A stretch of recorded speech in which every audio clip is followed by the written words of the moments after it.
Alors bonjour à tous et à toutes. Je suis très heureux de vous retrouver pour cette nouvelle vidéo qui va être consacrée à ma deuxième année de prépa que j'ai faite en MP étoile au parc. Et cette vidéo est en continuité avec mes vidéos sur la MPSI, dans lesquelles je parlais plus de généralité sur la prépa.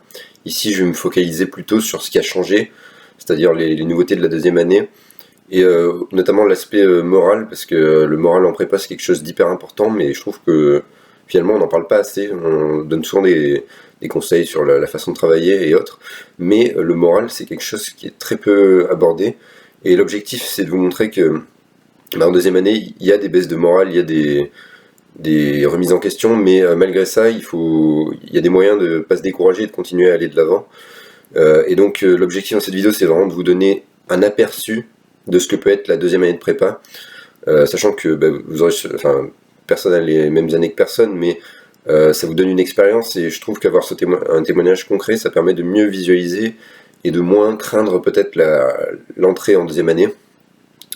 Je trouve qu'il y a un recul énorme qu'on acquiert en deuxième année de prépa, parce que le saut entre terminale et sup, il est très important, ça je dis pas le contraire, mais le saut entre sup et spé, il peut être encore pire. Alors ici, c'est pas les mêmes choses qui étaient difficiles dans ces sauts, ce qui fait que c'est difficile à comparer, mais je trouve qu'il y a vraiment un gros saut entre la sup et l'aspect. Et l'objectif, c'est vraiment de diminuer démystifier un peu les oraux, les concours et la deuxième année de prépa. Donc dans cette vidéo, je vais exclusivement me consacrer à l'année, et je vais m'arrêter au moment où arrivent les écrits, et je vous parlerai des écrits et sûrement des oraux dans une autre vidéo, enfin dans la prochaine vidéo. Et donc le format de vidéo est très inspiré de celui de Lucas Williams, donc je vous encourage à aller voir sa vidéo. D'abord je vais commencer par les vacances. Qu'est-ce qu'il faut faire dans les vacances entre la sup et l'aspect? Alors déjà, moi ce que j'ai fait, j'ai pris 15 jours en juillet pour faire tout le rangement, pour ranger un peu toutes mes affaires en revenant chez moi. Enfin, j'ai pas rangé que des cours, mais j'ai fait du nettoyage dans mes affaires. Et déjà, je vous conseille de vider au maximum tout ce qui est brouillon, TD, enfin les TD que vous avez rédigés, pas les énoncés, mais vos DM, de virer un max de choses, parce qu'il y a plein de choses qui vous serviront pas en fait, que vous avez écrites en première année, et ça fait, personnellement j'avais beaucoup trop de classeurs, donc il faut vraiment faire du vide. J'avais gardé surtout les énoncés, les corrections des TD, des DM, des DS, et les cours. Et à part ça, j'ai viré quasiment tout le reste. En français-anglais, ça sert pas beaucoup de garder les choses. En français, gardez surtout les méthodes. En anglais aussi les méthodes, et peut-être, personnellement, j'avais fait des fiches notions sur des articles de colle, par exemple. J'avais résumé des articles de colle. J'ai gardé ces fiches-là, et ça m'a été un peu utile.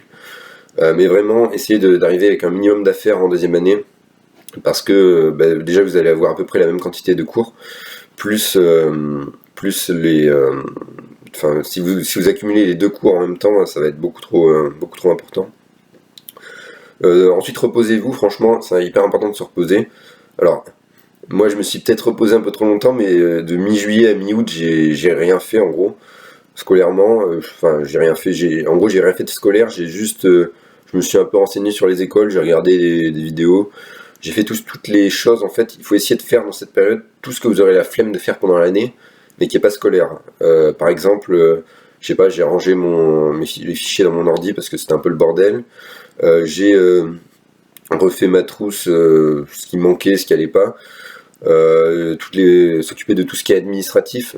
Enfin vraiment tout ce type de choses. Si vous avez des rendez-vous médicaux aussi, s'en occuper pendant l'été, parce que vous aurez vraiment pas envie de vous occuper de ça pendant l'année. Ensuite, concernant l'achat de livres ou de matériel en deuxième année, je trouve que en 3,5, c'est-à-dire, enfin si vous redoublez pas, ça n'a pas grand intérêt d'acheter des livres, parce que les livres, en fait, vous aurez déjà beaucoup trop de travail donné par les profs. Et personnellement, j'ai acheté un livre, c'était les 1001 questions de la physique, qui est un bon livre, hein, je trouve. Je m'en suis un tout petit peu servi, mais j'ai pas eu le temps en fait de m'en servir, et c'est pour ça que les livres finalement ils servent pas beaucoup. Mais je vous donne quelques livres que vous pourriez acheter si vous pensez que vous en aurez besoin. Alors il y a les 1001 questions de la physique qui peut être bien, en tout cas je l'ai trouvé très bien. La physique en application, ça contient beaucoup de sujets de concours de physique corrigés, et donc c'est pas mal pour travailler les écrits. Et pour les oraux, il y a les Cassini en maths. Alors c'est des exos vraiment durs, hein. Personnellement j'arrivais pas à en faire. Je les ai achetés avant les oraux, j'ai cherché quelques exos, mais c'est pas le plus intéressant. Et concernant le logement, moi j'étais logé encore à l'internat du lycée, donc j'ai pas eu trop de soucis de ce côté-là, mais la plupart des gens, vous pouvez garder votre logement d'une année sur l'autre, donc normalement il n'y a pas trop de soucis. Et concernant la reprise du travail, je me suis remis vraiment à travailler 15 jours avant, et c'était pas du tout assez, parce que quand je me suis remis à travailler, j'avais lu un livre de français, le thème c'était l'enfance, mon année, et il me restait 2 livres à lire, et en 15 jours j'ai pas eu le temps, parce que j'ai essayé de lire les livres en même temps de réviser quelques TD, quelques cours. J'ai fait un planning qui, comme d'hab, n'a pas beaucoup marché, donc si ça marche pour vous, tant mieux, mais personnellement, les plannings, ça n'a jamais trop marché. Donc ce que j'ai fait, grosso modo, c'est que j'ai refait quelques TD, quelques DM sur des notions que je pensais pas bien maîtriser, et révisé un peu les cours, mais j'ai pas revu toute l'année, quoi. J'ai juste fait quelques points sur lesquels j'étais pas très à l'aise. Du genre élec, induction. Donc l'objectif c'est vraiment d'essayer de renforcer vos faiblesses. Si vous avez des points sur lesquels vous savez que vous n'avez pas été très assidu pendant l'année de prépa, eh bien focalisez-vous sur ça pour éviter d'arriver avec des lacunes à la rentrée. Ce qui m'amène d'ailleurs à la rentrée. Et la rentrée en fait, comme en deuxième année, je suis rentré un jour plus tôt qu'en première année. C'est-à-dire que les premières années rentraient le lendemain. Et quand je dis rentrée, c'est à l'internat du lycée. Je suis retourné au lycée. La rentrée s'effectue en même temps pour les sup et les SP. Et j'ai ramené, en fait, je suis arrivé avec beaucoup trop de classeurs. J'avais 7-8 classeurs. Et c'est là que je me suis rendu compte que ça allait probablement pas beaucoup me servir. Donc vraiment, j'insiste sur ça. Ne pas prendre trop d'affaires, parce que la plupart des affaires vous serviront pas. Donc on sait en arrivant en deuxième année, c'est pas du tout la même sensation qu'en première année, parce que quand on arrive, on sait où on est, on sait que l'année va être longue, va être difficile, et franchement c'est motivant à la fois parce qu'on se dit putain ça va enfin se finir, je vais tout donner pour les concours et on va faire au mieux, quoi. Et mais on sait aussi que ça va être difficile, donc la sensation est assez perturbante en arrivant. J'ai pu revoir pas mal d'amis de l'année dernière, et il s'avère qu'en plus on a eu la publication des classes juste peu après, et j'étais avec pas mal d'amis en 931, c'était la MP étoile 1. Il y a MP étoile 1 et MP étoile 2 au parc, sauf que en fait c'est tous les deux des MP étoiles de même valeur, c'est-à-dire qu'il n'y a pas une MP étoile meilleure que l'autre, c'est juste qu'il fallait une numérotation. Et il y a eu les nouveaux bisous qui arrivaient, donc maintenant quand on a vécu en arrivant en première année, le fait d'être parrain, c'est assez amusant. Et donc on a organisé des jeux, mais comme j'ai dit dans ma première vidéo, c'est pas obligatoire d'y participer si vous n'avez pas envie en arrivant en première année. Et donc c'est pas mal de vivre l'expérience du bizutage, mais depuis le point de vue des parrains. Quand je dis bizutage, il faut vraiment pas le prendre mal, dans le sens où c'est pas péjoratif. En gros, c'est des jeux plus ou moins drôles qu'on organise, mais personne n'est forcé d'y participer, donc c'est plus une intégration. Et donc quand vous êtes en deuxième année en parrain, je vous conseille vraiment d'aller parler aux premières années, parce que c'est pas très difficile, étant donné que vous connaissez pas mal de gens, vous êtes plutôt vous n'êtes pas trop dépaysé, il y a tous vos potes de deuxième année, c'est pas trop dépaysant. Par contre c'est très dur en première année en arrivant d'aller comme ça, en connaissant personne, parler à plein de gens. Donc je vous conseille vraiment en deuxième année d'y aller. Personnellement, ce qui est bien aussi, ce que j'ai trouvé, c'est que les premières années qui arrivent sont hyper ouverts au dialogue, c'est-à-dire que quand on arrive, qu'on connaît personne, en fait les gens se parlent mieux, je trouve. On va plus facilement parler à des inconnus quand on arrive en première année qu'au milieu de l'année, par exemple. Et donc c'est assez facile d'aller parler aux gens. Ce qui était étonnant, c'est qu'il y avait aussi beaucoup de filles en MPSI, donc ça c'est un détail, mais il y avait une vingtaine de filles comparé à 7, 8, 9 l'année dernière. Donc c'était amusant de voir que, on ne sait pas trop pourquoi il y a eu plus de filles cette année, mais mais ça s'est passé comme ça. Et la première personne à qui j'ai parlé, c'est devenu mon bisu, donc on a chaque parrain un bisu. Et ça a été un très bon ami pendant toute l'année, donc je vous conseille vraiment d'aller beaucoup vers les gens au début d'année. En général, vous ne le regretterez pas. Le jour de la rentrée, je suis arrivé donc en MP étoile 1 et j'étais avec pas mal de mes amis. Sauf que en arrivant, on est 3 classes de MPSI pour 2 classes de MP étoile, ce qui fait que on est dans une classe et des gens viennent de 3 classes de MPSI. Donc il y a pas mal de gens qu'on connaît pas, on connaît un tiers de la classe. Et tout le monde était en tête de classe en première année. Quand je dis en tête, c'est peut-être dans la première moitié, mais en tout cas c'est dans la première moitié. Donc en arrivant, c'est assez impressionnant parce que les premiers cours, je me disais, il y en a, ils participent, et leur cerveau il va super vite. Enfin, c'est impressionnant d'arriver au début en deuxième année en étoile. Et il y avait 5 demi dans la classe, dont un qui était issu de MP. Et ça, je voulais vous dire ça parce que ça montre que vous pouvez intégrer l'étoile si vous étiez en MP normal. Et si vous avez pas mal géré vos concours, les profs en étoile peuvent vous accepter. Donc c'est pas perdu si vous n'avez pas eu l'étoile directement. Et les professeurs, ils étaient très rassurants en début d'année. En gros, ils nous faisaient comprendre que ça allait bien se passer. Et franchement, les professeurs de deuxième année étaient plus proches de nous que les professeurs de première année. C'est peut-être aussi parce qu'on n'était que 33 dans la classe.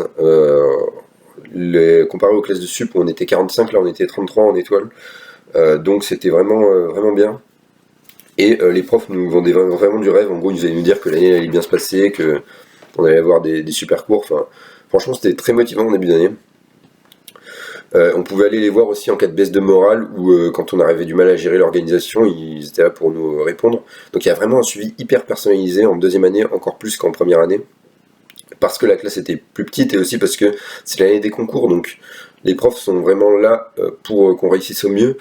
Peut-être un peu plus qu'en première année, même si en première année, je disais que les profs répondaient beaucoup aux questions, mais au niveau d'un suivi personnalisé, ils connaissaient nos noms, mais j'ai l'impression qu'en deuxième année, les profs s'intéressaient plus à nous qu'en première année. Après, c'est peut-être qu'une impression, peut-être ça dépend de la prépa, mais j'avais cette impression-là. Et l'ambiance dans les premières semaines, c'était une ambiance plutôt détente. On n'avait pas trop de travail les 2-3 premières semaines. Et il y avait quelques soirées qu'on avait organisées pour les premières années pour rencontrer des gens au quai ou au parc. Quand je dis les quais, c'est les quais de Lyon, on organisait pas mal de soirées. Et il y a un mélange de filières lorsqu'on va au quai, il y a les PCSI, les MPSI, les BCPST, les MP2I, voire des filières littéraires ou économie.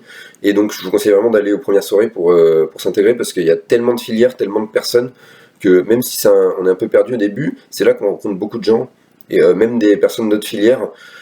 Je trouve que c'est vraiment sympa de rencontrer des personnes d'autres filières. Donc c'est pour dire je vous conseille vraiment d'aller aux soirées. Personnellement, le début d'année, comme on n'avait pas eu trop de vie étudiante l'année dernière avec le Covid et que là le Covid s'était un peu calmé, on a pu faire ces soirées-là qu'on n'avait pas pu l'année dernière. Et donc j'ai gardé franchement les meilleurs souvenirs de ma prépa en termes de social. C'était peut-être le début d'année de deuxième année. Donc oui, le Covid était un peu en baisse, même si on portait toujours les masques. Ce qui fait que le lycée a pu réorganiser les tops. Et les tops, c'est quoi en fait? C'est une boîte de nuit où on va avec les filières notamment scientifiques. Donc on a pu découvrir les boîtes de nuit. J'en ai fait 2 dans l'année. En fait, il y en a une à chaque vacances, mais on n'est pas tout le temps. Enfin, l'année dernière, il n'y en avait aucune, et là, il y en avait une à chaque vacances. Donc vous pouvez vous inscrire si vous voulez essayer. Et je vous conseille aussi de prendre un abonnement Vélove si vous êtes à Lyon, parce que les abonnements Vélove, je crois que c'est 5 ou 10 euros l'année, et ça vous permet de prendre les vélos dans Lyon et de vous déplacer beaucoup plus vite. C'est vraiment pas mal le déplacement en vélo quand vous voulez aller aux soirées par exemple. Et aussi j'ai testé cette année le Too Good To Go, je connaissais pas avant. Et ça m'a permis de bien mieux manger déjà, parce que l'année dernière je faisais pas grand chose à manger. Je faisais des pâtes le week-end en gros. Et là cette fois-ci j'ai essayé les Too Good To Go.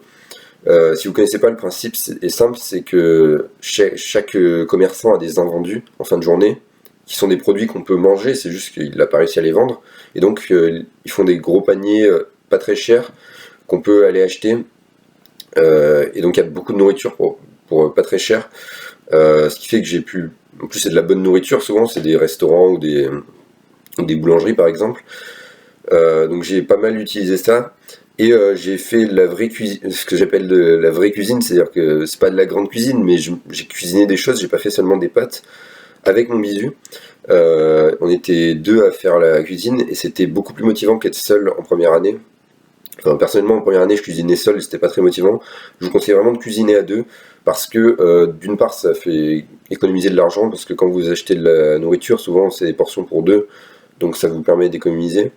Et c'est beaucoup plus motivant à deux. Et moralement bien manger, ça remet d'attaque pour une semaine, quoi, le week-end. Donc je vous conseille de faire ça. Je vais faire un point sur les cours en MP étoile pour que vous ayez une idée de ce que j'ai pensé des cours qu'on a reçus. Et déjà en cours, les profs étaient beaucoup plus en interaction avec nous, c'est-à-dire qu'en première année, de temps en temps, ils posaient une question et on pouvait lever la main pour répondre. Cette fois-ci, ils interrogeaient des gens, même des gens qui ne levaient pas forcément la main, dans le but justement de faire... c'était pas dans le but de coincer la personne, si la personne ne savait pas répondre, ils l'aidaient, mais le but c'est de faire participer tout le monde et de faire en sorte que tout le monde soit dans le cours, hein. Même ceux qui ont l'air qui pensent qu'ils comprennent pas bien et qui n'osent pas lever la main, le but c'est de faire en sorte qu'ils puissent répondre plus facilement et être actifs dans le cours. Donc les profs étaient beaucoup plus d'interaction. On pouvait lever la main tout le temps pour demander de réexpliquer tel ou tel passage. Moi, je faisais pas mal de demander à réexpliquer parce que souvent les profs allaient quand même assez vite. Je vais y revenir plus tard, mais il n'y a pas beaucoup de gens qui osaient. Enfin, en tout cas, il n'y a pas beaucoup de gens qui demandaient à lever la main. Donc ça, j'étais assez étonné parce que certes, il y a les premiers de la classe peut-être qui comprennent tout, mais je pense pour la plupart des gens, il y a plein de choses qu'on comprend pas pendant le cours. Et je trouve que, enfin, je sais pas, personnellement, je m'en foutais de passer pour un idiot en posant des questions peut-être bêtes, mais au moins j'avais ma réponse et ça permet de pas perdre trop de temps le soir à reprendre. Donc, je vous encourage vraiment à poser des questions. C'est étonnant qu'il y ait si peu de gens qui le fassent en deuxième année. Franchement, je comprends, j'ai pas trop compris pourquoi, mais je vous conseille vraiment de le faire. En maths, on avait 14 heures par semaine avec 4 heures de TD et 12 heures de cours, 10 heures de cours. Ce qui fait que on pouvait corriger pas mal d'exos parce que en fait le prof avait rajouté 2 heures. Et franchement le prof, alors en maths, le prof de maths était vraiment excellent. Quand je dis excellent, c'est que franchement, on allait en cours, on écoutait, en sortant du cours, on avait compris 99% du cours. C'était incroyable. En première année, le prof était plutôt bon pédagogue, je trouvais. Enfin, il expliquait pas mal, mais il y a plein de trucs que je comprends. Enfin, souvent, j'arrivais plein de questions à la fin du cours. Et là, cette fois-ci, franchement, le prof expliquait et franchement, je suis pas sûr de retrouver un prof aussi pédagogue les années suivantes. C'était hyper clair, ça allait pas trop vite. Il écrivait tout au tableau, on avait juste à recopier comme en première année. Et franchement, on sortait du cours, on avait compris 99% du cours, et ça c'était incroyable. Alors ça veut pas dire qu'on va réussir à faire tous les exos, mais on a compris ce qui se passait presque à chaque moment du cours. Et ça, franchement, c'est inestimable parce qu'on est content d'aller en cours, on sait qu'on va comprendre des choses et qu'on va apprendre des choses. Donc franchement, excellent à ce niveau-là. Comme j'ai dit, je suis pas sûr de retrouver un prof aussi pédagogue plus tard. On avait des TD qui étaient de 50 exos, donc 50 exos dont 15 qui étaient à faire en priorité. Et en fait, concrètement, comme en première année, j'en faisais pas beaucoup sur le TD parce que soit j'arrivais pas à les faire, soit j'avais pas le temps. Et souvent, j'en faisais 5 ou 6, quelque chose comme ça, parce que j'avais pas trop de temps et que souvent je bloquais. Donc, il faut pas vous inquiéter si vous n'arrivez pas à faire trop d'exos parce que c'est pas en bourrinant il faut faire un minimum d'exos pour comprendre le cours. Mais c'est pas en faisant 20 exos au lieu de 10 qu'on va beaucoup mieux réussir au DS. Ça se joue à la compréhension du cours et les exos permettent d'assimiler le cours. Et donc, faut pas s'inquiéter si vous n'arrivez pas à faire tous les exos. Donc en pratique, j'en faisais 5 ou 6. Et on avait un DM toutes les 1 ou 2 semaines qui était assez long. Mais en fait, en maths, on se le partageait en deux. On était en groupe de 2 et on rendait une moitié chacun. Les TD, on les passait au tableau. On pouvait s'inscrire pour les exos. En fait, on avait une fiche où on pouvait s'inscrire à tel exo pour tel jour. Et on passait. Et donc je vous conseille vraiment de le faire, ça, de vous inscrire à un maximum d'exos pour vous entraîner à l'oral. Je l'ai pas assez fait, il y en a pas mal de gens qui s'inscrivaient presque jamais, mais c'est des super entraînements à l'oral en fait. Même si vous n'avez pas totalement réussi l'exo, que vous avez des passages où vous n'êtes pas sûr, vous passez et ça vous permettra d'éclairer vos idées et surtout de vous habituer à réagir à l'oral à ce qu'on vous dit. Donc c'est des bons entraînements pour ça, les TD. Dans le cours, le prof faisait pas mal de hors-programme aussi, mais c'était vraiment du hors-programme utile. C'est-à-dire que franchement tout le hors-programme que le prof faisait, on avait l'impression que ça aurait pu être dans le cours, quoi, ça aurait pu être dans le programme. Il disait que c'était dans l'adhérence du programme, c'est-à-dire que c'était quasiment du programme, mais ça avait été enlevé par exemple à la dernière réforme. Et donc c'était vraiment du hors-programme très utile, parce que ça permettait de mieux comprendre d'où venaient les choses. Alors c'est vague quand je le dis comme ça, mais on peut pas détailler, ça dépend vraiment de ce qu'on fait, mais il y a pas mal de hors-programmes qui permettaient de mieux comprendre. Et au niveau de la difficulté des cours, la plupart des cours étaient similaires à la MPSI, sauf peut-être le calcul différentiel, c'est un nouveau cours, en gros on fait des dérivés partiels des différentiels qu'on fait en physique, mais on ne sait pas trop d'où ça vient. Là je trouvais que c'est un chapitre très dur, c'est le dernier qu'on a fait d'ailleurs. J'avais aussi pas mal de mal en algèbre, parce que j'avais du mal en algèbre en première année et ça n'a pas beaucoup changé. Ensuite, pour la physique-chimie, on avait 6 heures de cours, 2 heures de TD, 2 heures de TP. Et là, en physique, il y a vraiment un saut entre la MPSI et la MP, je trouve. La physique de deuxième année est très dure, parce qu'il y a beaucoup de choses, et en plus, là, cette année, le prof allait très vite en cours, hein. Donc même, franchement, il expliquait bien, je trouve, mais il allait super vite, et c'était hyper dur de suivre. Donc il donnait un poly, en fait, on devait compléter le poly, sauf que même avec ça allait super vite. Et j'avais besoin d'énormément revoir le cours de physique pour comprendre et pour mémoriser le soir. Donc la physique entre première et deuxième année, je trouve qu'il y a vraiment un saut. Ça fait très bizarre au début. Les TD contenaient à peu près une dizaine d'exos en physique. On en corrigeait à peu près 3 en fait. Donc en fait, ils nous en donnaient 3 à faire et on pouvait en faire en plus. Et ce qui était bien, c'est qu'ils nous donnaient des corrections de TD. Ce qui n'était pas le cas en maths, mais ici en physique, on avait des vraies corrections de TD. Et les TD sont très utiles en physique parce que je trouve qu'il y a les TD en physique aident peut-être un peu plus qu'en maths, dans le sens où la physique, une fois qu'on a vu certains exos, ça va être les mêmes choses qui reviennent, alors qu'en maths, je trouve qu'on peut créer plus d'exos en maths à partir d'une même notion qu'en physique. Ce qui fait que les TD, je trouve, en physique aident pas mal pour les DS, pour être plus rapide, pour avoir les notions plus rapidement. D'autant qu'en physique, il y a plus d'apprentissage de choses qu'en maths. C'est-à-dire qu'on a plus besoin de connaître des formules, des notions que de faire des démonstrations. On avait un DM par semaine qui était des sujets de concours, souvent XENS, que je rendais pas en entier tout le temps. En fait, on peut le rendre en entier, mais si vous n'arrivez pas, il faut essayer d'en faire le maximum, mais vous n'êtes pas obligé. Concernant les notions, il y avait de l'électromagnétisme en deuxième année. L'électromagnétisme qui est très déroutant en début d'année, faut pas avoir peur, même si ça déstabilise, parce qu'en fait on en fait tellement dans l'année que l'électromagnétisme, au bout d'un moment, on commence à s'y habituer, notamment aux opérateurs. Alors il y a le divergent, rotationnel, gradient. Au début, on a l'impression qu'on va être complètement paumé, mais à force, les mêmes formules reviennent un peu et on commence à s'y habituer. Même personnellement, avant les écrits, je commençais à me dire que l'électromagnétisme, finalement, c'était peut-être pas la partie la plus dure du programme. Au contraire, l'optique ondulatoire qu'on fait était assez dur, je trouve. Je vais en venir au français. Le français, on avait un prof qui était vraiment excellent. Alors, je vous ai dit aussi que j'avais pas eu le temps de lire les livres pendant les vacances. Donc, ce que je faisais, c'est que je les lisais un peu chaque soir, mais c'était assez contraignant. Je vous conseille pas de faire ça. Et le prof donnait en gros, il nous donnait des polies de citation, mais sinon, on écrivait le cours en entier. Il n'y avait pas beaucoup de travail perso, il fallait apprendre le cours. Ce que j'ai pas beaucoup fait au début d'année parce que au début d'année, je sais pas, j'ai pas pris le temps de le faire assez bien et j'ai bien commencé à travailler le français vers janvier. On avait des dissertations de temps en temps à faire et le prof était très bien et c'était vraiment, je sais pas, j'avais l'impression que c'était un cours vraiment, quand je dis littéraire, c'était du français de bon niveau, quoi. C'est-à-dire qu'on faisait pas du français en mode prépa scientifique, on faisait du français littéraire. Je sais pas comment dire, mais c'est un peu une impression que j'ai eue. Et donc ça donnait pas mal envie de bosser le français. Concernant l'anglais, c'était moins cadré qu'en première année. En fait, on faisait un peu de tout, c'est-à-dire qu'on faisait de temps en temps des traductions, de temps en temps du vocabulaire, de temps en temps on étudiait un article. Il y avait beaucoup de travail personnel, en tout cas en anglais, si vous voulez vraiment progresser en anglais, il faut s'investir beaucoup en travail personnel parce que c'est pas en cours que vous allez beaucoup progresser. Parce que en cours on l'a 2 heures et l'anglais c'est vraiment une matière qu'il faut travailler régulièrement pour progresser. Donc ce que je faisais, l'objectif c'est qu'en cours vous essayez de participer à un maximum pour parler anglais, parce que sinon vous parlez anglais qu'en colle et votre niveau d'anglais à l'oral il dégringole.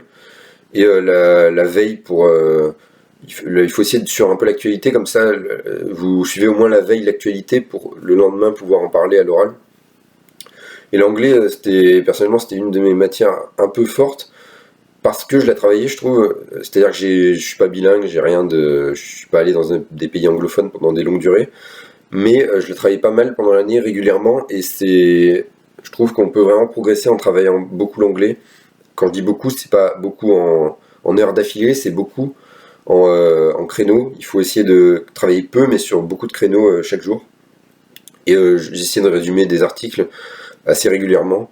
Donc c'est une matière qui est beaucoup sous-estimée, l'anglais, je trouve, alors qu'au concours, elle est présente à l'écrit sur tous les concours, à l'oral sur tous les concours, et elle a toujours un coef qui est pas le meilleur, mais qui est un coef non négligeable. Donc je trouve que l'anglais, c'est vraiment pas une matière à négliger.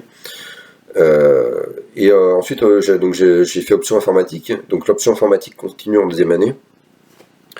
Le meilleur conseil que je peux vous donner et que en fait Lucas Williams a donné dans sa vidéo, c'est de coder un maximum en informatique. Il faut faire beaucoup de TD parce que l'apprentissage du cours aide pas forcément beaucoup. L'option info, c'est comme le français et l'anglais, j'ai un peu négligé en début d'année parce que les maths et la physique me prenaient énormément de temps. Et j'ai commencé à vraiment m'y mettre vers janvier aussi. Mais c'est pas ce qu'il faut faire, il faut essayer d'être régulier sur toutes les matières. Ensuite, il y avait de l'informatique pour tous. Alors ici, comme j'étais en option info, on avait déjà fait les cours d'informatique pour tous, sur les piles, fils et la récursion. Donc le prof nous donnait des TD un peu plus durs pour ceux qui avaient fait option info. Quels sont les changements concernant l'école en deuxième année? Il n'y avait pas beaucoup de changements, à part qu'en maths, on n'avait plus de démonstration de cours, on avait surtout des exos. Gros conseil sur l'école, quand je dis gros conseil, c'est quelque chose que je trouve qui est vraiment important, c'est de faire comme si c'était des oraux. De vous mettre la pression comme si vous étiez un oral et que chaque bêtise que vous puissiez dire peut vous coûter cher. Et vraiment être dans l'esprit de l'oral, de se dire c'est un oral et je vais essayer de performer au mieux. Parce que y a vraiment des réflexes à avoir à l'oral du genre l'initiative personnelle. Souvent quand les exos sont durs à l'oral, donc on a tendance à bloquer et à pas trop savoir quoi faire. Mais il faut se forcer à essayer de proposer des choses, de faire preuve d'initiative personnelle. J'en parlerai plus dans ma vidéo sur les oraux, mais je trouve que l'école sont vraiment le seul moyen de s'entraîner aux oraux, et il faut pas les négliger du tout. C'est ce qui va permettre éventuellement, c'est l'entraînement aux oraux en fait, c'est le seul entraînement aux oraux qu'on a, et sinon on se rend compte qu'en fait il y a rien, pas grand chose qui nous prépare aux oraux. Les DS ensuite, c'était des vrais sujets de concours qu'on nous mettait, en maths, en physique, en info, et en français, en anglais aussi. Donc c'est des vrais sujets de concours des années précédentes, et ça permet de démystifier un peu les concours. Quand je dis démystifier, c'est que le fait d'avoir des vrais sujets de concours, finalement on se dit, d'accord, j'aurais pu tomber sur ça, et quand les sujets sont durs, on se dit, putain ça va être dur, mais quand les sujets paraissent pas infaisables, ça rassure sur les concours, on se dit qu'on peut s'en sortir quoi. En fait, ce qui était particulier en deuxième année, c'est qu'on avait des sujets de concours, mais on avait deux sujets. On pouvait choisir entre deux sujets. Premier sujet, c'était un sujet type mine centrale, qui était en gros soit un sujet de mine, soit un sujet central, soit un mix des deux. Deuxième sujet type XENS, qui était beaucoup plus dur, lui. Et c'était ça en maths et en physique, on avait le choix entre deux sujets. Ce qui fait que, en gros, il y avait une partie de la classe, genre la moitié qui prenait le premier sujet et l'autre moitié le deuxième. Et pourtant, en physique, le prof classait, et là je veux en venir sur un point important, c'est que le prof classait un classement général qui mélange les deux sujets. Donc, ceux qui avaient pris le sujet X qui est plus dur étaient classés avec ceux qui avaient pris le sujet central, ce qui fait que le classement en deuxième année, en tout cas dans ce fonctionnement, n'avait pas beaucoup de sens. Parce que ceux qui ont pris le sujet central vont peut-être moins se ramasser que ceux qui ont pris le sujet X. Et il faut pas. Tout ça pour dire qu'il ne faut pas accorder beaucoup d'importance au classement. D'autant qu'en maths, on n'était pas classé au DS. En physique, ils nous classaient, mais en maths, non. Donc le classement, il faut vraiment s'en détacher en deuxième année parce que c'est un facteur de stress plus qu'autre chose. Et je trouve qu'il faut pas penser au classement du tout. Euh, donc comme j'ai dit, les DS démystifiés suite de concours, on a l'impression on peut y arriver quoi. Ou bien que le sujet était super dur et on espère ne pas tomber sur ça au concours. Et je vais vous parler maintenant de la période septembre-octobre qui était la première période. Là je vous ai présenté grosso modo tous les cours. Et la première période était assez dure parce que enfin c'était assez dur mais en même temps c'était la plus détendue au départ, mais assez dur dans le moral parce que dès le départ au premier DS qui arrivait la troisième semaine, ben, on passe en étoile, donc le niveau est plus élevé et on a des résultats moins bien. Et personnellement, j'ai pas été très bon au début d'année. J'ai eu 8,5 sur le premier DS de maths, donc c'était ma pire note depuis le début. Le second DS, j'ai pris un sujet X parce que premier DS, j'ai pris sujet central parce que je me sentais pas de prendre des sujets X direct. J'ai pris un sujet X en maths sur le deuxième DS, je suis passé à côté, j'ai eu 8. Et donc, je me prenais plein de sales notes, quoi. Et en physique, c'était l'inverse, c'est-à-dire que j'avais l'impression de rien comprendre en cours, parce que je vous ai dit, il y a vraiment une marche entre la sup et l'SP. Mais au DS, je prenais toujours j'ai pris les 3 premiers sujets, j'ai pris un sujet central, et j'ai eu des bons classements, j'ai fait 10e, puis 8e, puis 6e. Et à côté de ça, il y avait des interros de cours qui étaient catastrophiques, où les 3 quarts de En fait, la classe était en galère complet. Il y avait quelques-uns qui s'en sortaient, mais des interros de cours où j'ai jamais dépassé 6 sur 20. Et donc, les notes, ça fait mal en début de deuxième année. Mais il faut essayer de s'en détacher en se disant que ce qui compte, c'est les concours. Et surtout en deuxième année, au début d'année, on a l'impression d'être complètement dépassé par le rythme. Il y a énormément d'exos de TD, il y a énormément de cours à apprendre. Il y a les DM que j'arrivais pas à rendre en entier. Donc le début d'année, c'est l'adaptation, mais c'est une adaptation qui est difficile à faire parce qu'il y a beaucoup plus de travail. Concernant le TIPE, j'avais un TIPE en sup que j'ai abandonné après parce que c'était de la physique et je me sentais pas trop sur ce thème-là. Donc j'ai dit que j'allais changer, mais j'avais rien fait pour l'instant. Et je vous explique en gros l'avancement du TIPE au fur et à mesure de l'année, mais l'idéal c'est de commencer au début d'année le TIPE, en tout cas pendant les vacances d'été, si vous pouvez trouver un thème et trouver vaguement une idée de problématique, ça peut être vraiment bien. Là j'avais vraiment rien pour le coup. Il y a eu le retour des intégrés fin septembre. Et le retour des intégrés, c'était un moment important. C'est-à-dire que ceux qui avaient eu nos parrains, en gros, ceux qui étaient un an au-dessus de nous, qui étaient en école, étaient revenus pour nous parler des écoles et pour revoir les gens du parc. C'était assez motivant parce qu'ils nous ont dit qu'en gros ils se plaisaient dans leurs écoles et qu'ils nous disaient franchement donnez-vous à fond, vous ne regretterez pas et quand la prépa sera finie vous serez super content d'être en école. Donc c'était assez motivant. Et notamment, ça m'a donné très envie d'aller sur une école à Paris, parce que la vie étudiante à Paris avait l'air vraiment bien. Quand je dis Paris, c'est soit Paris, soit la banlieue parisienne avec Palaiseau et Paris-Saclay, où il y a Centrale, Télécom ou Polytechnique.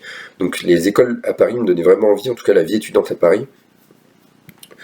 Ce qui fait que en gros là mon objectif c'était d'essayer de tout donner pour avoir une école à Paris quoi. C'était ça mon seul objectif pour l'instant. Parce qu'au niveau des concours, je savais pas trop le niveau que j'allais avoir. C'est très difficile d'évaluer le niveau qu'on peut avoir au concours. Et donc, je sais pas, en début de deuxième année, on se dit pas, tiens, je vais viser tel concours. À part si c'était quelque chose dont vous avez pensé depuis des années, que vous voulez devenir prof et que pendant des années vous visez les ENS. Si vous n'avez pas pensé longtemps avant à ce que vous voulez faire, eh bien, on n'a pas trop d'idées en fait en début de deuxième année.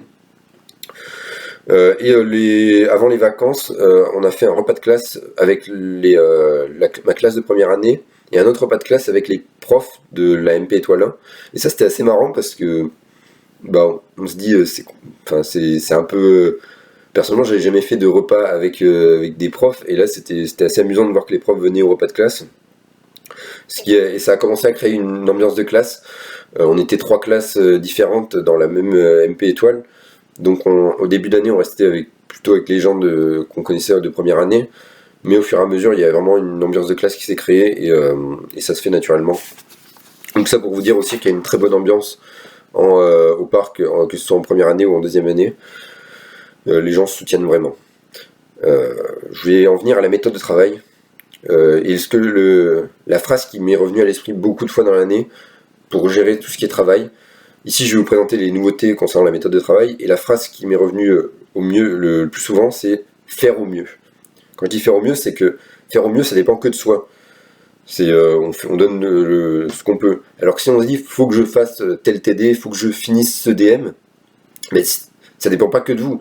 Ça dépend de vous, certes, mais ça dépend aussi de si le DM est long, si le TD est long.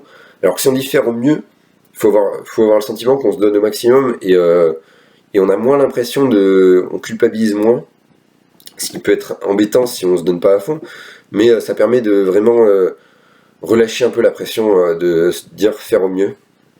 Donc je vous conseille d'être dans cette mentalité-là. La charge de travail, comme j'ai dit, était encore plus lourde qu'en première année. Et les plannings, ça fonctionnait pas trop, donc j'essayais de réviser les cours chaque soir. En ordre des priorités, je vous conseille 1. Réviser le cours, 2. Chercher le TD, 3. Faire le DM. Parce qu'il y en a pas mal qui faisaient le DM en priorité, c'est-à-dire qu'avant d'apprendre le cours, avant de faire le TD, ils commençaient par faire le DM. Mais je sais pas, je trouve que ça n'a pas beaucoup d'intérêt. Il faut d'abord maîtriser son cours pour ensuite déjà faire le DM plus rapidement parce qu'on galère moins.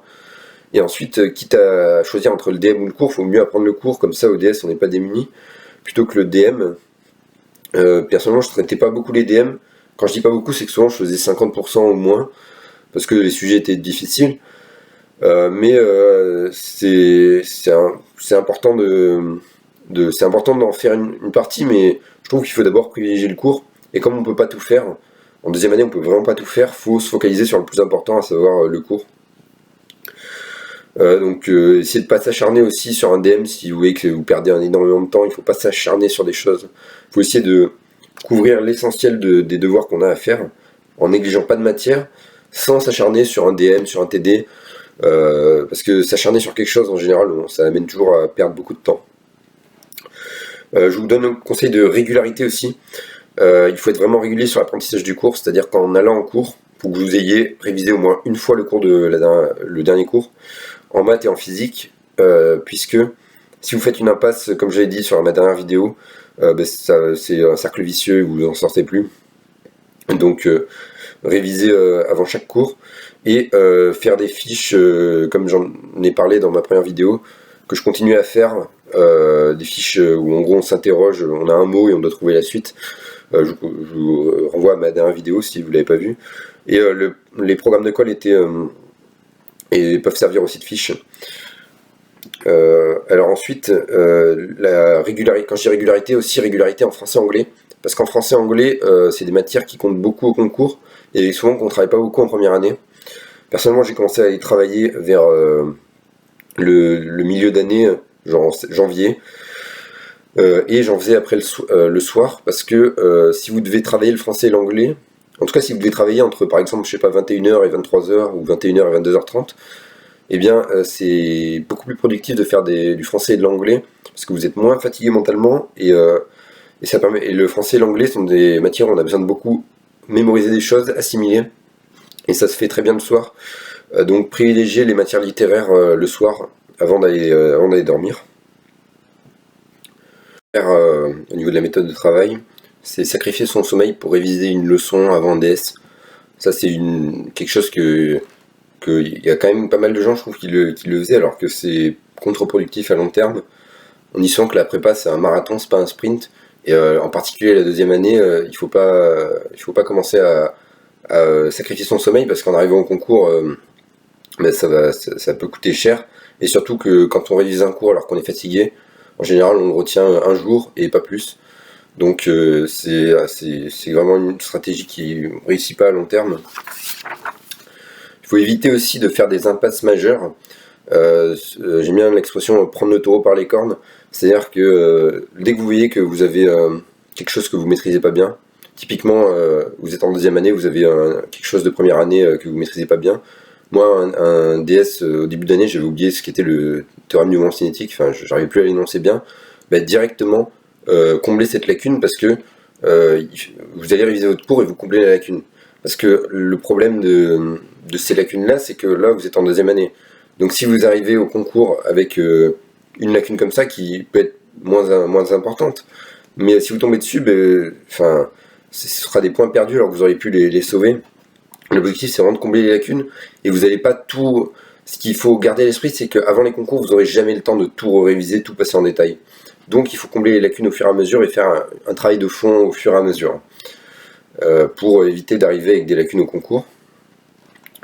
Autre conseil que j'ai pas trop fait en première année, mais qui est très important, c'est de reprendre les DS juste après les avoir fait. C'est-à-dire que vous prenez, une fois que vous êtes sorti du DS, vous vous reposez peut-être 1 heure, quelque chose comme ça, et le samedi après, vous prenez la correction et vous regardez si vous avez fait des erreurs. Le problème de ce conseil, c'est que ça fait très mal souvent de voir les erreurs qu'on a fait, c'est-à-dire que on voit qu'on est peut-être passé à côté d'une question, que ça a enchaîné 3 questions comme ça, et c'est assez démoralisant, mais c'est là qu'on retient le mieux les erreurs qu'on a faites, et c'est ici qu'on peut corriger nos erreurs, alors que si on revoit la correction une semaine après, ben on aura oublié la plupart de ce qu'on avait fait, et ça n'a vraiment pas beaucoup d'intérêt.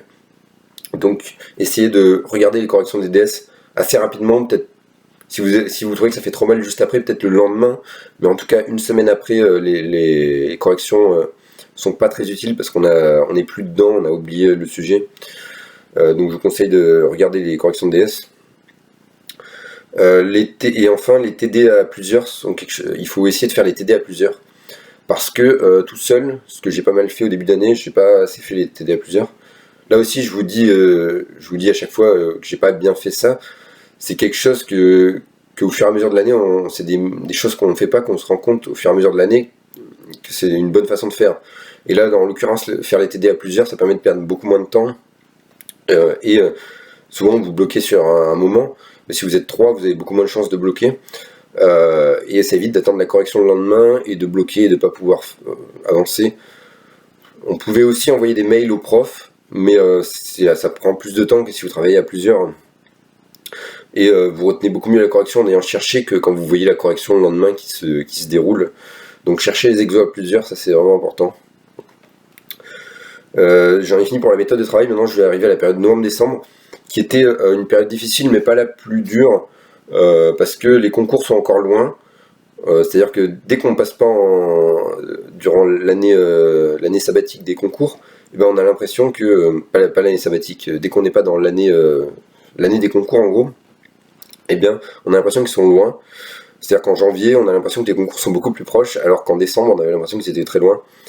Mais ici, il y a eu l'inscription au concours en novembre-décembre qui commençait à nous faire penser au concours. Pour l'inscription au concours, je vais vous expliquer grosso modo comment ça fonctionne et comment vous devez choisir les écoles que vous passez. Enfin, en tout cas, vous donner les conseils que je trouve importants. Déjà, il y a le problème du prix, c'est-à-dire que les concours, ça coûte assez cher, et sauf si vous êtes boursier, et on n'a pas forcément besoin de passer toutes les écoles.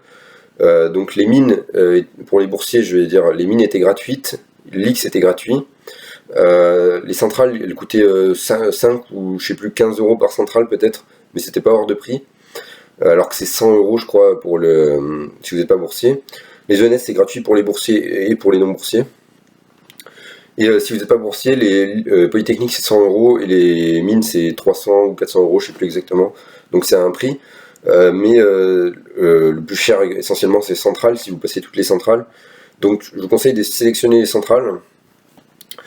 Moi je me suis inscrit à CCP parce que j'étais boursier et que je me suis dit peut-être tu vas le passer si ça se passe mal jamais aux autres concours. Mais je me suis inscrit à CCP sans trop de conviction pour y aller.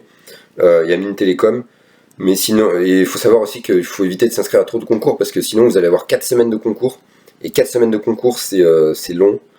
Quand vous êtes dans les concours, vous avez juste envie que ça s'arrête au bout d'un moment. Donc 3 semaines c'est déjà pas mal. Franchement, je vous conseille 3 semaines, soit CCP Centrale Mine, soit XENS Centrale Mine, parce que sinon c'est assez démoralisant.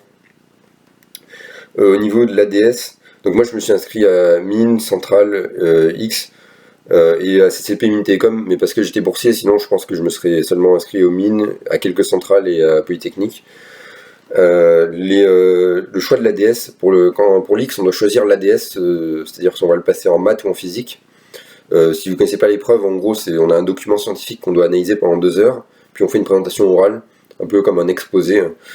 et on peut choisir, on peut choisir que le sujet soit en maths ou en physique. Personnellement, j'étais pas très serein sur ça parce qu'en maths, je sentais que j'étais plus dedans là, qu'il y avait des gens bien meilleurs que moi et que au concours, il faut essayer d'être le meilleur, donc il faut choisir l'endroit où vous allez pouvoir mieux performer par rapport aux autres. Donc j'ai pris en maths sans beaucoup de conviction parce que j'avais pas beaucoup de culture générale en physique et j'avais peur justement de me faire coincer sur ça. Donc j'ai choisi maths sans trop de conviction.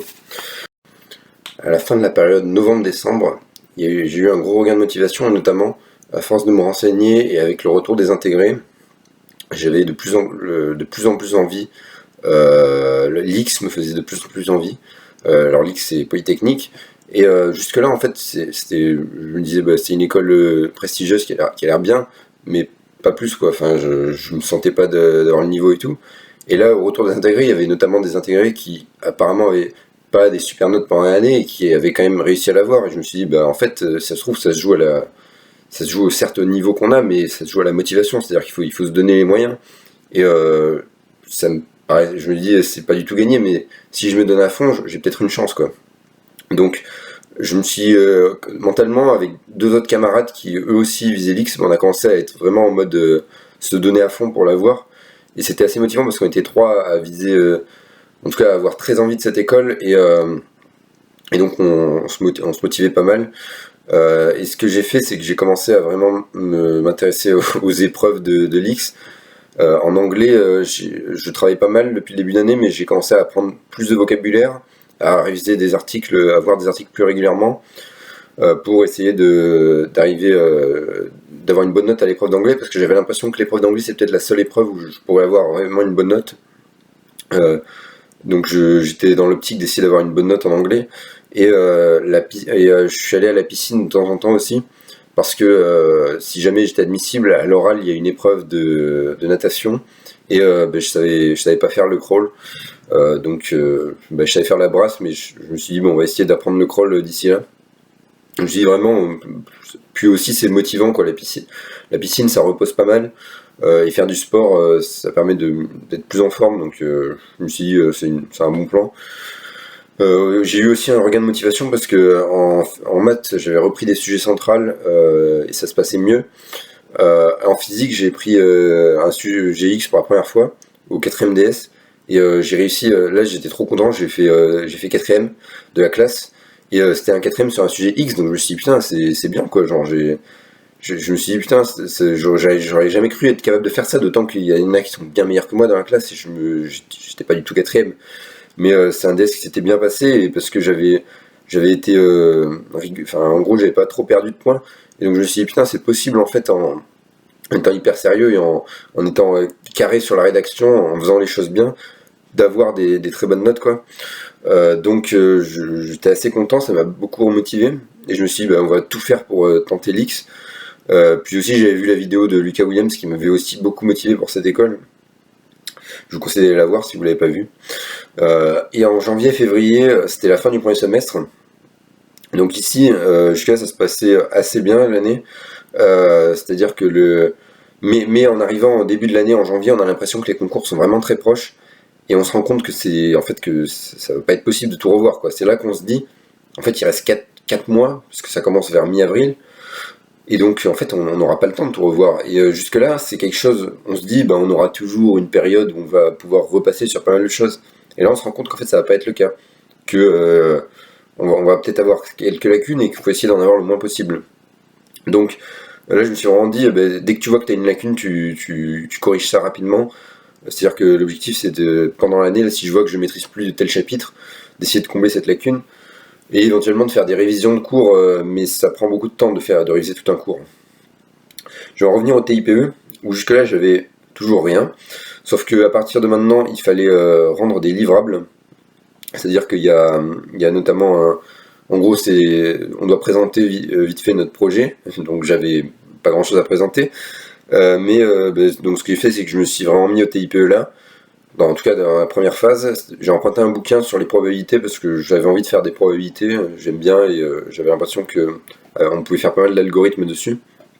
Donc c'était un TIPE plutôt maths info, et je me suis intéressé aux chaînes de Markov, mais c'était vraiment assez flou, c'est-à-dire que vite fait, j'avais lu des choses, mais j'étais pas sûr de ce que j'allais faire, et j'ai rédigé le livrable, c'est-à-dire présenter mon TIPE, en étant assez flou, c'est-à-dire que j'ai dit que j'allais parler des chaînes de Markov et plus précisément du modèle de Galton-Watson.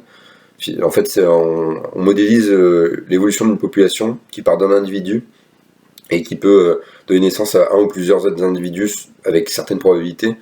Et donc, j'ai parlé de ça dans mon livrable, en me disant que j'allais sûrement faire sur ça, mais j'avais rien de concret derrière. Donc finalement, l'avantage du TIPE Math Info, contrairement à physique, c'est qu'en physique, j'aurais jamais pu faire ce que j'ai fait, c'est-à-dire négliger toute l'année. En TIPE, ce qui est important, c'est l'apport personnel. Et l'apport personnel, il s'obtient en physique, grâce aux expériences, en maths info, grâce aux algorithmes qu'on peut coder. Et le problème des TIPE de physique, en tout cas, ce qui est contraignant, c'est qu'il faut réaliser des expériences pendant l'année, et donc ça oblige à vraiment être à fond sur le TIPE dès le début d'année, ce qui est bien, mais ce qui est contraignant, et donc c'est dans ce sens que je trouvais que le TIPE de maths info était peut-être plus rentable en termes d'investissement et de la note obtenue, parce que la note obtenue, finalement, l'apport personnel, il n'y a pas trop de différence entre une expérience et un algorithme. Je pense pas que le jury fasse de différence en note. Et en physique, en plus, les expériences peuvent échouer. Il y a beaucoup de chances que les résultats ne marchent pas, qu'il y ait des problèmes, moins qu'avec des algorithmes. Et ce qui fait que les TIPE de physique sont beaucoup plus contraignants, les TIPE de maths info sont beaucoup plus à l'aise en termes d'investissement. On peut s'investir lorsqu'on le veut, même si je conseille de le faire au début. Il y a donc eu la fin du premier semestre, et je vous affiche mon bulletin, mais en gros, j'ai perdu des places par rapport à l'année dernière, mais j'étais assez content parce que au général, j'étais 14e, sachant que j'ai pris des sales notes, hein. Enfin, c'est pas un 14e où j'ai tout le temps été 14e, j'ai pris des sales notes, et malgré ça, je me suis dit, l'année dernière, il y avait 15 admissibles à l'X dans la classe, pourquoi pas moi, quoi? Pourquoi j'aurais pas la chance d'être admissible? Parce que en fait, mentalement, j'avais l'impression que si je suis admissible, aux oraux, il peut se passer à peu près n'importe quoi, parce que les oraux, c'est quand même pas la même chose que l'écrit, et qu'on peut réussir même en étant moins fort. Donc, j'étais dans cette optique-là, je me suis dit, je vais tout donner, je suis à la limite peut-être de ceux qui peuvent être admissibles, même si les admissibles sont pas les 14e, enfin, c'est pas les 14 premiers qui ont été admissibles, ça varie beaucoup, notamment vers les derniers admissibles. C'est-à-dire qu'on peut être 25e et être admissible, être 30e et être admissible, il n'y a pas de règle. Mais je me suis dit, j'ai mes chances, quoi. Et là aussi, c'était pour mettre en avant le fossé qu'il y a entre la sup et la SP, parce que mes classements, ils ont bien chuté en sciences, notamment. Donc, et ça, c'est dû au fait qu'on est en deuxième année, quoi. Donc, c'est normal de perdre des points, de perdre des classements. Ça arrive à tout le monde, et il faut pas trop s'y attacher, quoi. Et c'est à partir de là que j'étais vraiment focalisé sur l'X, puisqu'il y a eu aussi un salon des intégrés, c'est-à-dire que c'est des intégrés qui n'étaient pas de l'année dernière mais d'année d'avant, qui avaient peut-être fini leur école, certains, et qui revenaient nous présenter leur école. Il y avait notamment un ancien de ma classe qui était à l'X, et il m'a parlé de l'école, et franchement je me suis dit, en fait même le côté militaire me donnait envie. Je me disais, c'est vraiment une expérience qui dépayse, quoi. Après la prépa, ça change. C'est une école à Paris en plus, c'est la Polytechnique, on est payé pendant nos études, et ça peut être génial pour vivre des meilleures études. Donc c'était toutes ces choses-là qui me donnaient envie de l'école. Et donc j'ai commencé à préparer bien les épreuves. Je me suis dit, il faudrait des sujets de concours pour la phase de révision avant les écrits. Pour les sujets de concours, alors, il y a plusieurs façons d'en avoir. Soit vous prenez les DSDM que vos profs vous donnent, que vous n'avez pas fait. En l'occurrence, là, on avait 2 DS à chaque fois, un sujet mine, un sujet mine et un sujet X. Donc souvent, j'en avais pas fait un des deux, et je me suis dit, ça fera des sujets pour m'entraîner. Il y a aussi le site de l'UPS, que je vais vous mettre en description, qui propose des corrections de concours. En fait, le problème, c'est pas de trouver les annales, les sujets de concours, c'est de trouver les corrections, et l'UPS t'en propose, mais apparemment elles sont moins bien qu'ailleurs, mais je trouvais qu'elles étaient correctes, quoi. Enfin, en maths info, ils proposent, il n'y a pas la physique par contre. Ensuite, il y a Doxolus qui apparemment sont les meilleures corrections qu'on peut trouver. J'en ai pas acheté parce que je me suis dit qu'avec les DSDM, j'aurais suffisamment de choses à faire, mais Doxolus, vous pouvez payer en gros un abonnement à l'année, Je trouve c'est assez cher, mais il y a toutes les annales et avec toutes les corrections, donc ça vaut la peine si en plus elles sont bien. Et sinon, vous avez des bouquins que vous pouvez emprunter, notamment au CDI. Ou bien pour trouver des annales, j'avais aussi le livre dont je vous ai parlé en début de vidéo, La physique en application, qui proposait des sujets de physique qui étaient pas mal.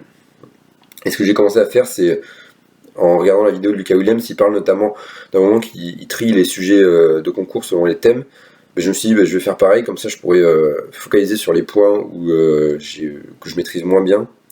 Donc en gros, j'ai rédigé une fiche où je disais, tel sujet parle de ça, en regardant la première page de Doxolus. Ils nous disent notamment si le sujet, souvent ils ont tendance à dire si le sujet est un très bon sujet de révision ou un sujet pas terrible pour la révision. Et donc j'ai surtout regardé ça en notant les sujets qui me paraissaient les plus utiles. J'ai aussi commencé à lire beaucoup les rapports de jury de l'X que vous pouvez trouver sur le site Gargantua, que je vais vous mettre en description aussi. Et l'objectif, c'est que j'ai lu tous les rapports d'oraux, tous les rapports d'oraux de 2015 à 2021 dans les épreuves de l'X, et j'ai fait des fiches sur l'ordi où j'ai résumé en gros tous les conseils que je voyais, et tout ce qu'il fallait que j'applique, notamment mes plus gros points faibles, pour les appliquer en colle après. Et une fois que j'ai fait ces fiches, à chaque colle, je la lisais avant la colle. Par exemple, si j'ai une colle de maths, je lisais la fiche, et je me suis dit, tu vas essayer d'appliquer au maximum les conseils qu'ils donnent. Et les conseils, c'est du style faire un dessin, ça paraît bête, mais des fois on n'y pense pas. Mais il y a des conseils plus subtils. Par exemple, je sais que en anglais, Alix, c'est une vidéo, et donc il conseille vraiment de faire attention aux images de la vidéo, ce qui n'est pas forcément naturel. Comme on a beaucoup d'articles en colle, finalement on pense pas souvent à analyser les images. Et là, c'est typiquement un conseil auquel j'aurais pas pensé, et il faut faire vraiment attention. J'en parlerai plus de tous ces conseils sur ma vidéo, pendant mes vidéos sur les oraux. Mais il y a vraiment beaucoup de choses, c'est une mine d'or les rapports de jury. Et il faut vraiment aller les regarder pour voir. En fait, si vous recopiez, si vous prenez les résumés qu'a fait quelqu'un, vous n'aurez pas les infos qui vous sont importantes pour vous. Parce que peut-être que vous avez certains points que vous travaillez mieux, et d'autres que vous travaillez moins bien. Donc je vous conseille de vraiment par vous-même aller voir les rapports de jury et d'en faire des résumés pour mieux assimiler ce qui est important et ce que vous appliquez pas bien, pour les corriger justement pendant l'école. C'est vraiment l'occasion, l'école, de s'entraîner aux oraux et de corriger tout ce qui va pas. À partir de là aussi, j'ai commencé à plus travailler le français et l'anglais, notamment le soir. Je faisais plus trop de maths physique et plus de français et de l'anglais le soir après le repas, parce que le français et anglais, notamment à l'X, ça compte énormément. L'épreuve de français et l'épreuve d'anglais, elles comptent autant que la physique. Donc je me suis dit, vu mon niveau en sciences en plus, qui est pas... Je pensais pouvoir avoir des notes correctes à l'X, mais sans plus, quoi. Et donc ça permet pas d'être admissible d'avoir des notes correctes. Donc il me fallait une bonne note en anglais ou en français, et je me suis dit, le moyen qui me paraît le plus probable pour être admissible, c'est d'essayer d'être correct sur les matières scientifiques, et en anglais d'essayer d'avoir une bonne note, quoi. Si j'arrive à avoir une bonne note en anglais, je peux passer. Genre si j'ai 15 en anglais et que j'arrive à avoir 11 partout ailleurs, ça peut peut-être passer. Donc j'étais dans cette optique-là.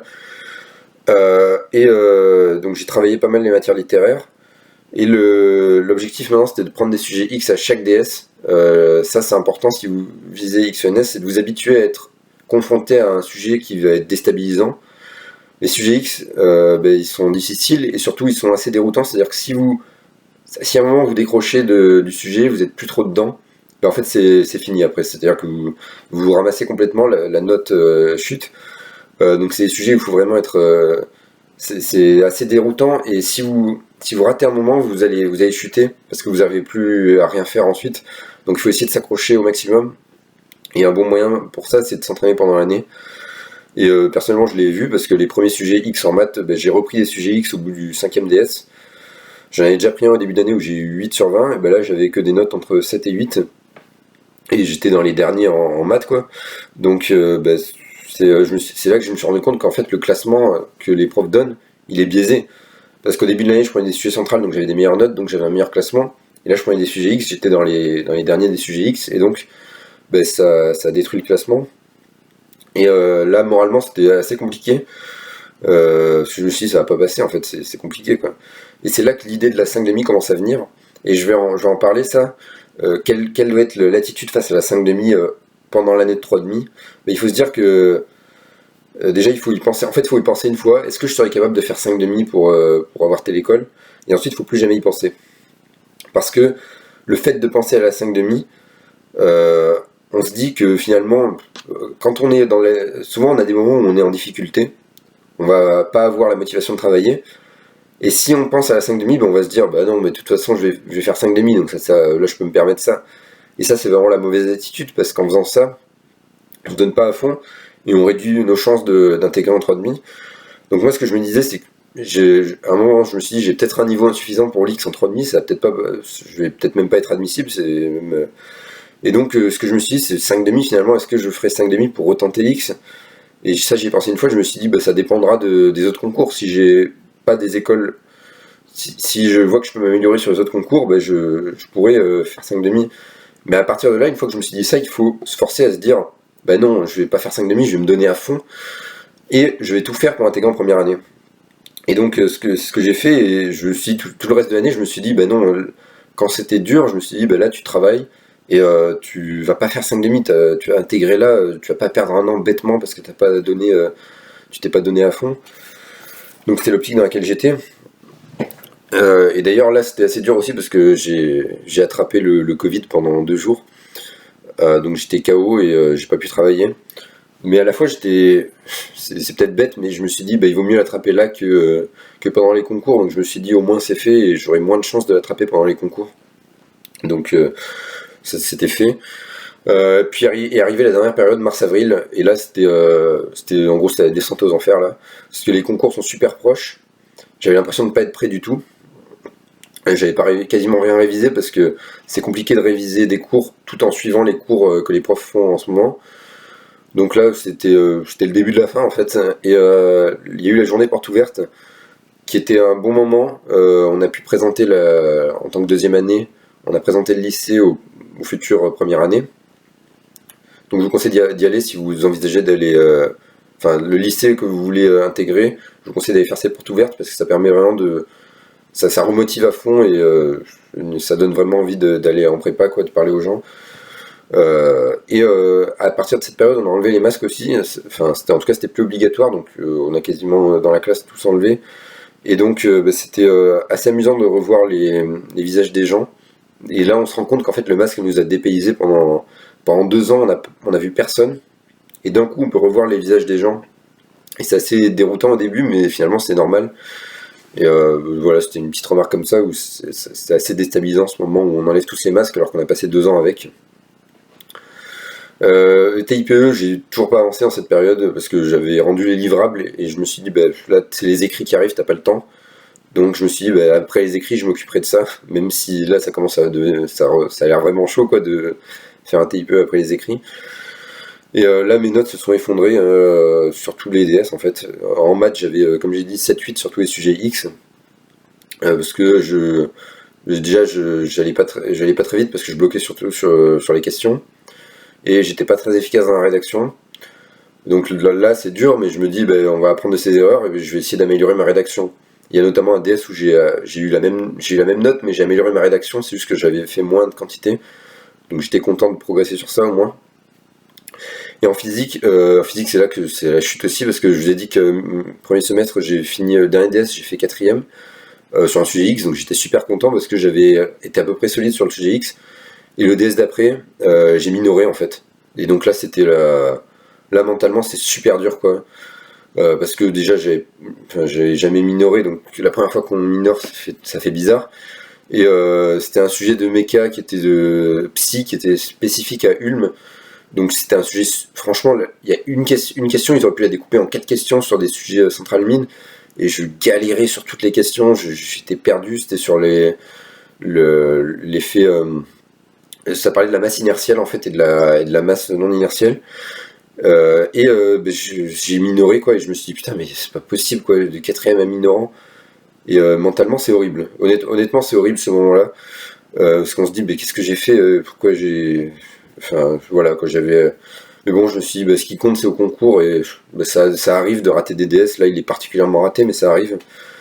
Et c'était dur, parce que le DS d'après, j'ai fait 28ème aussi, j'ai eu 5,5. C'était un sujet de NS encore. Et là, je pense que pourquoi j'ai eu des notes beaucoup plus faibles qu'au premier, c'est parce que là, c'était des sujets de NS. Et les sujets de NS sont particulièrement déroutants, dans le sens où les sujets X sont très difficiles, mais peut-être un peu plus guidés. Et on est moins perdu, alors que là, sur les sujets de NS, dès que je décrochais, en fait, je savais plus rien faire sur le sujet. Donc je me ramassais, quoi. En français aussi, on a eu un sujet... j'ai pris un sujet X pour m'entraîner. J'ai eu 8 sur 20, alors qu'en sortant, j'étais à peu près content de ce que j'avais fait. Donc même le français, ça allait pas, quoi. Donc j'avais fait un hors-sujet sans m'en rendre compte. Et là, c'est le moment où je me suis dit, en fait, ça va pas passer du tout, quoi. Quelles sont mes chances? Et c'est là que j'en viens au point du moral. Quels sont les moyens pour rebooster le moral à ce moment? Parce que là, mentalement, c'est super dur, quoi, ce qui se passe. Les concours arrivent et on a l'impression de tout rater. Donc, première chose qu'il faut se dire, c'est que les classements déjà sont biaisés. C'est-à-dire que je suis dernier, mais sur un sujet X. Peut-être que je suis meilleur que d'autres sur un sujet qui ont pris un sujet mine. Et donc, il faut se dire que les classements n'ont aucune signification. Ça, c'est une première raison. Et en plus de ça, les classements au concours, ce qui est important, c'est ce qu'on va faire pendant l'épreuve du concours. C'est-à-dire qu'on peut avoir foiré plein de DS pendant l'année et bien réussir au concours. Et ça c'est hyper important d'avoir ça à l'esprit, de se dire que en fait, c'est ce que je vais donner le jour de l'épreuve qui va être important. Donc là, j'ai pas diminué mes chances d'intégrer telle école.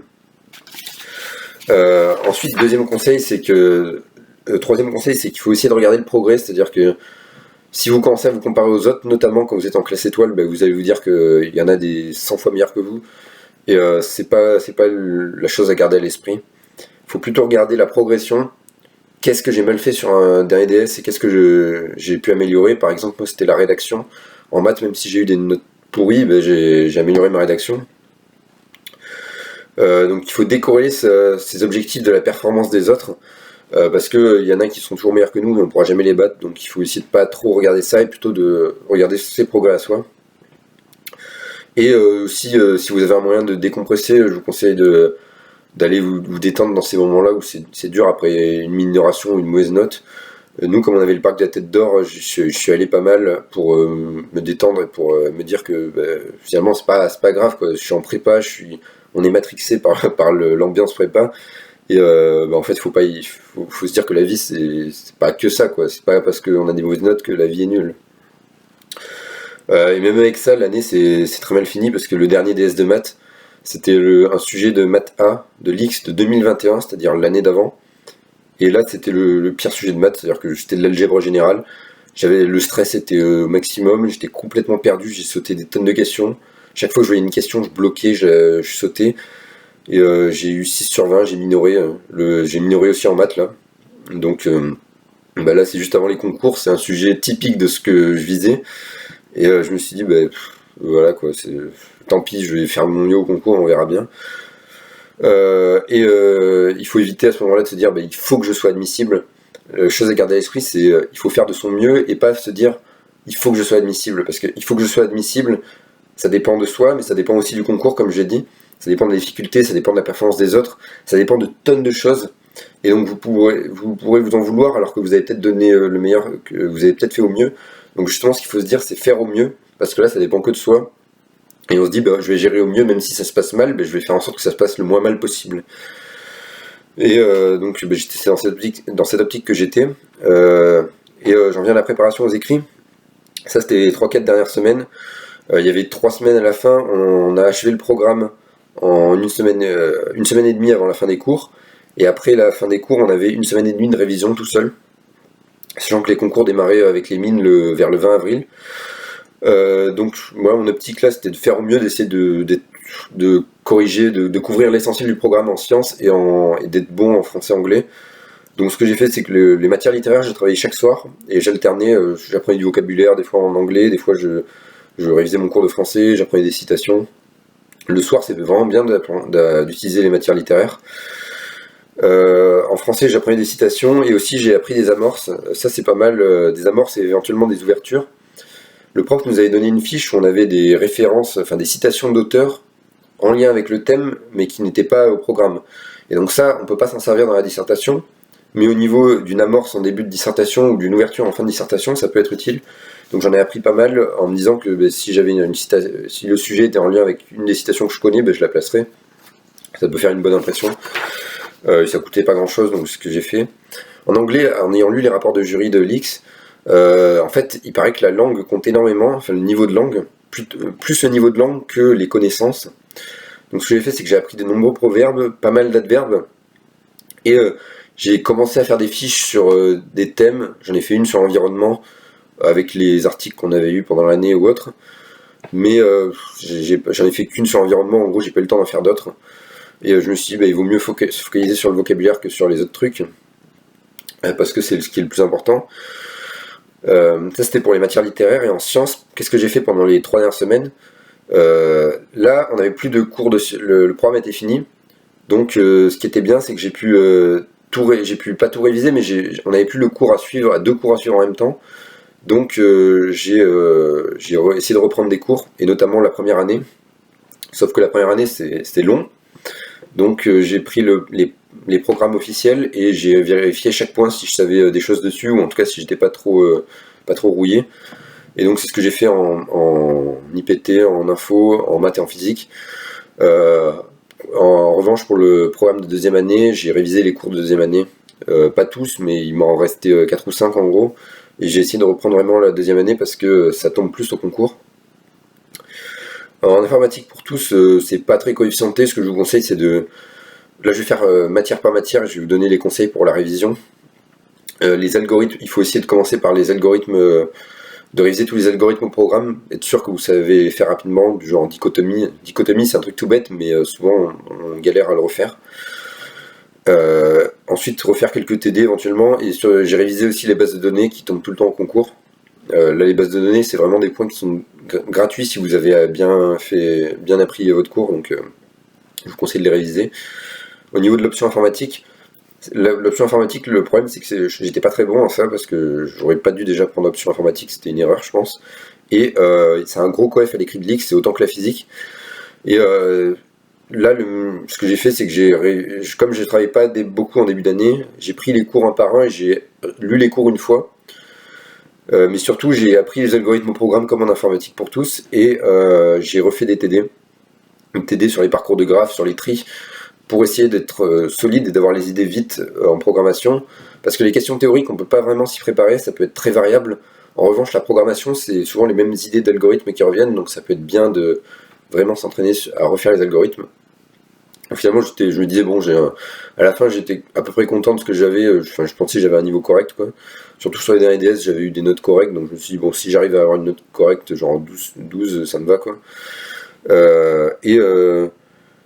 Enfin, 12 en plus, c'est une bonne note, hein, plutôt 10, quoi. Et les sujets ensuite, j'ai pris les sujets de concours pour réviser. Et en fait, ce que je faisais, c'est que je prends le sujet, et pendant 4 heures, je faisais le sujet, c'est-à-dire que sans pause, je faisais le sujet. La seule chose qui me coupait éventuellement, c'est si je bloquais complètement et que la question était importante pour la suite, je regardais d'abord une indication, et si je bloquais encore plus, je regardais le début de la correction. Les indications, vous pouvez les trouver avec la première page sur Doxolus. Et à la fin, je regardais d'une part la correction, je regardais mes erreurs. Et comme l'a expliqué Lucas Williams dans sa vidéo, je lisais le rapport de jury. Et ça, c'est un conseil qu'il a donné qui est vraiment bien, je trouve, c'est de noter en rouge toutes les choses qu'on a mal faites. Et lire le rapport de jury, ça permet de voir aussi comment mieux gérer l'épreuve, quelles sont les erreurs. Il y a les erreurs qu'on fait en termes d'erreurs mathématiques et erreurs physiques, mais il y a les erreurs de stratégie sur l'épreuve, c'est-à-dire l'erreur de passer trop de temps sur une question, l'erreur de trop rédiger telle question. Et donc ça permet vraiment de corriger ces points-là. Et souvent, je notais mes erreurs en maths et physique, et une idée générale à améliorer pour le prochain sujet, du genre aller plus vite à cet endroit, sauter plus rapidement cette question, chercher plus celle-là, c'était l'objectif pour progresser. En maths, je faisais des sujets X parce qu'il y a 2 épreuves de maths à l'X, donc je me suis dit il faut vraiment s'entraîner sur ce format-là, et qu'en plus, je trouve les sujets de maths à l'X, c'est ceux qui sont le moins déroutants. C'est pas qu'ils sont plus faciles, mais je veux dire, ils sont plus dans l'esprit des programmes que la physique, où des fois ça peut être très loin du programme. En physique, justement, je prenais des sujets centrales plutôt, parce que ça permettait de bien réviser le cours, et que les sujets X, ils étaient assez déstabilisants et pas forcément très productifs. En chimie, j'ai fait 1 ou 2 sujets des mines, parce qu'il n'y en a pas à l'X, donc je me suis dit, bon, on va en faire un peu pour les mines, mais c'est pas là où ça va me permettre d'être admissible à l'X. En option info, je faisais quelques sujets X aussi. et en IPT des sujets X ou min, mais là aussi ça compte que à l'X, ça compte pas à l'X. Et en français-anglais, comme je vous ai dit, j'ai révisé les cours, mais surtout j'ai essayé de faire quelques plans sur des dissertations en français, et en anglais j'ai fait une ou deux synthèses pour réappliquer la méthode et m'entraîner notamment à être assez rapide sur la synthèse, parce qu'à l'X, l'épreuve d'anglais, c'est notamment, ça dure 4 heures, et en fait on doit faire une synthèse de document, plus un commentaire, un éditorial, et en gros le principe c'est qu'on doit donner son avis, et c'est très chaud au niveau du temps. Donc l'objectif c'était de faire la synthèse en 3 heures, 3h15 pour avoir suffisamment de temps pour faire le commentaire. Et donc j'apprenais un peu de vocab avec ça. Et pourquoi c'est bien de faire des sujets de concours? Même si vous avez l'impression, par exemple au début du sujet, d'avoir des questions faciles que vous auriez réussi au concours, rédigez-les. Pourquoi? Parce que le fait de rédiger les questions, ça permet déjà de rédiger plus vite. On va être habitué au mode de rédaction. Et ça permet aussi de comparer à la fin avec la correction, de voir si on a été trop détaillé ou pas assez. Donc ça permet d'évaluer sa rédaction. Et ça entraîne aussi, il faut souligner, franchement je rédigeais comme une copie de concours, quoi. Je soulignais les arguments clés, j'encadrais les résultats numériques et les formules. Et ça permet en fait de s'habituer à la rédaction. D'autre part, ça permet aussi de s'habituer à la difficulté des concours, c'est-à-dire qu'on va bloquer sur le sujet d'écrit, c'est à peu près sûr, hein, sauf si vous êtes un génie, mais sinon vous allez bloquer à des endroits. Et c'est à ces moments-là qu'il faut se dire, est-ce que je saute, est-ce qu'il vaut mieux forcer sur cette question parce qu'elle est importante pour la suite, ou bien est-ce que je peux me permettre de la sauter? Et donc c'est là c'est en s'entraînant qu'on apprend à évaluer à peu près si les questions sont importantes. Et j'ai essayé de combler pendant cette période les lacunes, parce que ça permet de combler les lacunes, parce que les sujets de concours, ils font appel à beaucoup de connaissances, et souvent, si on a des lacunes sur certains points, la correction va permettre d'en corriger certaines, donc c'est aussi bien à ce niveau-là. Et grosso modo, une journée pendant les révisions, c'était, je faisais un sujet le matin de 4 heures, je révisais 2-3 cours l'après-midi, de maths, physique ou info, et le soir je faisais du français et de l'anglais, et ça a duré à peu près 3 semaines. Ensuite j'ai fait les derniers achats avant les concours. Qu'est-ce que vous pouvez acheter avant les concours qui peut être bien? Des boules qui est déjà. Les boules qui est, j'en ai toute l'année pendant les DS, et ça a aidé beaucoup à se concentrer, je trouve. J'ai pris aussi du magnésium, parce que le magnésium, apparemment il y a pas mal de monde qui est en carence, et c'est important, ça permet de diminuer le stress, donc en période de concours ça peut être pas mal. J'ai aussi acheté de l'encre au cas où si j'en manquais, des stylos Bic noirs. Au niveau des stylos, je vous conseille d'écrire au Bic. Il y en a certains qui écrivent au plume, mais c'est très déconseillé. Et moi personnellement, j'écrivais au Bic et je barrais quand je faisais des erreurs. Et aussi, ça c'est important, je trouve, j'ai acheté beaucoup de barres de céréales et de compotes. Et en fait, pendant les concours, en gros, je prenais 2-3 barres de céréales pendant les épreuves, parce que c'est des sucres rapides et ça permet d'être plus vif, d'avoir l'esprit qui est mieux réveillé. Et notamment si vous commencez à être fatigué au milieu de l'épreuve, vous prenez une barre de céréales et ça permet de rebooster pas mal. Et une bouteille d'eau aussi, c'est important d'avoir de la nourriture et de l'eau pendant les épreuves. Et les barres de céréales, je trouve que c'est très bien comme nourriture. Donc j'ai imprimé aussi les convocations aux écrits, commencé à lire les consignes, enfin voilà, en gros tout ce qui est matériel avant les concours. Et finalement il est arrivé les derniers jours. On a eu un dernier repas de classe avec les profs une semaine avant les concours, qui était sympa. Ils nous ont motivés, ils nous ont donné aussi, pendant les révisions, ils nous donnaient des conseils, pas mal de conseils sur l'attitude à avoir pendant les concours. Et donc j'ai arrêté 2 jours avant les écrits de travailler, ce qui était un peu court. J'aurais dû arrêter un peu avant, parce que 2 jours ça va, mais 3 jours c'est mieux pour bien reprendre son souffle. Donc il faut arrêter de réviser un peu avant les concours. Et j'étais dans le mode, j'étais dans mon esprit, j'avais pris que des mauvaises notes en fin d'année. Donc là j'étais dans l'objectif je vais faire de mon mieux, et puis tant mieux si je suis admissible, tant pis si je suis pas admissible à l'X. Dans tous les cas, les mines et les centrales, c'est des super écoles, et l'X, c'est quelque chose qui m'avait fait rêver au bout d'un moment, mais à l'origine j'étais plus parti sur mine centrale. Donc j'étais dans cette optique-là. Et avant les écrits, j'avais un sentiment d'avoir couvert pas mal du programme, pas être très solide, c'est-à-dire que j'étais à peu près solide, mais j'étais pas je connaissais pas en détail chaque cours, mais j'étais à peu près solide sur tout, et donc j'avais pas trop le stress d'avoir des impasses. Et donc c'était une optique où j'étais un peu stressé, mais le fait de me dire que je fais de mon mieux, et que tant pis si tant mieux si ça marche, tant pis si ça passe pas, ben, ça a diminué pas mal le stress. Et donc je vais couper la vidéo maintenant, parce que là la vidéo commence à être sacrément longue, et dans la prochaine vidéo je vais parler des écrits et peut-être des oraux, où je recouperai en deux, je verrai, sur donc la fin de mon année scolaire, et vous donner des conseils sur les écrits, les oraux, pour à nouveau démystifier ce que c'est, parce que on a du mal à imaginer ce que c'est avant d'avoir eu un témoignage concret. Donc quelles sont les attitudes à avoir à l'oral, à l'écrit, et comment ça s'est passé pour moi. Donc dans la prochaine vidéo, je vous parlerai des écrits et des oraux. Et en tout cas, ça m'a fait très plaisir de vous partager mon année, et la suite est à venir.